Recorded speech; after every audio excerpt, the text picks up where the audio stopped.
He'll come with all lying signs and wonders and powers and all deceitful unrighteousness in them that perish, because they receive not the love of the truth. But they might be saved, and for this cause God shall send them strong delusion. They might believe a lie, they all might be damned, who believe not the truth but had pleasure in righteousness. Now what is that thing there? That's the mystery of iniquity. What is it? It's the mystery that there's going to show up on this earth a man whose number is 666, and his letter is X. And his number is 666, and his sign is a kiss. And he has on his hands, 2 fingers, the sign of a bullman, which means in modern vocabulary, peace. And in military vocabulary, it means a bayonet of salt or a bow. This fellow is a bowman. He's an archer. Revelation chapter 6, verse 1 and verse 2. And like I said, the subject is too lengthy. Won't have time to go into it, so we'll drop it right there. But notice, if the Christian preachers have been faithful in preserving these mysteries, America wouldn't be in the mess it's in. This sermon is here called The Mark of the Beast, and I don't have time to get into that tonight. He has the sign of a bowman. What's the sign of a bowman? He's a bowman on a white horse, and he has 2 fingers up, because that's how you shoot a bow. That's a Boy Scout oath like that. A Syrian bow isn't pulled with even 3 strings, it's pulled with 2. It's not an English longbow. A Syrian bow is pulled like that. Now you know that? What does that mean in the infantry? You think it means peace? You think, you dumb, stupid Christians, you think this is a peace sign. Stupid? Could you get any dumber? Any of you fellows in the infantry tell me what this signal means? Well, that's an assault. That's a bayonet assault. The old bayonet in World War I was back on your field pack. It wasn't down here. It was a long bayonet. And when you fixed bayonets, you put the rifle like this and reached up to your shoulder and took that thing out and put it on the stud. You know what this is in the tank corps? Lead tank? It's an assault. It doesn't mean peace. It means kill them. I mean, you folks in Chicago, you got some bars here, don't you, somewhere? Did you ever see a fellow go and ask for a jigger? You know what a jigger is? It's 2 fingers. Now listen, you think I'm just talking. See that thing right there? Cross my heart and hope to die. You probably will. Peace, peace, peace, peace, peace, peace. That's a curse. It's a sign of the cross. No, it's not. Christ hath redeemed us from the law, being made a curse for us, for it is written, cursed is everyone that hangs on a tree. You better quit crossing yourself, putting yourself under a curse. And you're supposed to know something odd and ridiculous and stupid when you run into it. Folks, I just don't mean to laugh at that kind of stuff. That's because you ain't got a brain in your head. That's your problem. It's funny. Sure, it's funny. It's funny in a rough, rude kind of way. You call it iron humor. But that's the kind of humor God uses. God says in that book, he said, now we call the wicked happy. Now we, includes himself with them, see?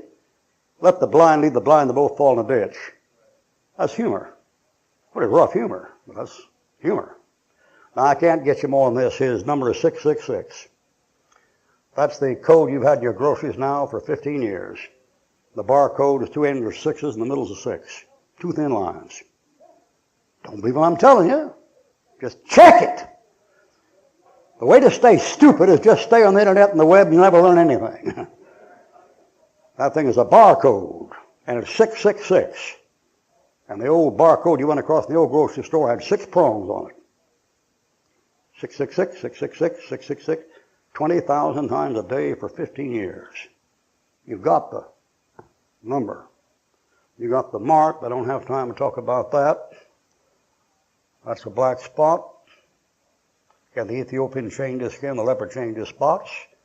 He's got a number, he's got a name, the son of perdition. He has a religion. And if you haven't guessed it by now, you'll never get it. And he has a bad right eye. And he has a bad right arm. So where are you getting that stuff from, Ruckman? Well, you'll never find it in the original Greek or the original Hebrew. And the more modern translation you get, the dumber you'll get. Now see that thing right there? Old Hitler, when he walks along, always has his hands in the parade like this. I got 10 pictures of them leading the parade with Goebbels on one side and Fatty on the other, Goering, and they're all marching along like this, and Hitler's like this. When he got to the grave there, you know, and turned the stuff over to his henchman there, you're a striker in that bunch, his hands are like this. You know why? The right arm shakes. And it shook worse and worse the older he got, and he had to hang on it so it don't shake. Kaiser Wilhelm, he keeps the left arm behind him like this. You take his picture, you never see the arm. And once in a while the arm comes around, you see it, and Napoleon takes his, and he puts in his chest like this. You say, why? That's how to get leprosy, Exodus chapter 4. Bad arm. Something right there, it's a man's arm in a sling. You say, where's that stuff? Zechariah. In what? I'm not even going to give you a chapter. It's about time you looked up something for yourself. Folks, if these newer versions are more clear, they're plainer. They are? Are they really? I'd like to see you find one thing in there I couldn't find in the King James Bible in 20 seconds. I've been there down in Pensacola now for something like 25 years, and every year I tell those people, you folks, those newer and clearer translations that can make it plainer, I want to learn the Bible too, just like you do. So I said, well, you folks, any of you out there, would you show me something that you found in your Bible that I couldn't find in my Bible in 20 seconds? And in 25 years, nobody wrote, nobody phoned. And the reason why is you can't. All right, there's that. Now we're at the end here. 1 Corinthians chapter 15 is the last one. Now listen, if America preachers had preached that stuff, that one right there, you couldn't get a Catholic for president. You couldn't get a Catholic for a senator or a congressman.